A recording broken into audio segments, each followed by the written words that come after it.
که غواړئ چې په قبر کې د منکر د نکیر د سوالاتو جوابات ورکړئ او هغه په اسانه طریقه سره، د دې دپاره یو داسې ښایسته دعا ده چې کله تاسو دا دعا د هر لمانځه بعده وکړئ، انشاءالله العزیز د مرګه بعده چې د منکر او د نکیر چې کومې فرشتې دي هغه چې څه وخت انسان ته راسي، پر انسان باندې ډیر خوف او ویره چې د هغه خوره سي پر انسان باندې.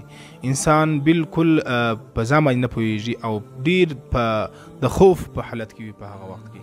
نو که غواړئ چې دا د خوف د حالت نه الله تعالی تاسو وباسي او د منکر د نکیر سوالات پر تاسو باندې اسانه سي، نو دا دعا وکړئ. نو دا دعا د کولو څخه مخکې، د هغه د ښوولو څخه مخکې دا ویډیو د ثواب په خاطر باندې سره شیر کړئ او د اکاونټ د سره فالو کړئ. نو هغه دعا به زه تاسو ته پر سکرین باندې هم ولیکم، نو او دعا در سره یاد کړئ. د هر لمانځه بعد د دې دعا ډیر وایستې، کم از کم سهار ماښام مې هم درې ځلې وایست، یا د هر لمانځه بعد درې ځلې وایست. د هر لمانځه بعد چې وایست دا به ډیره فایده وي.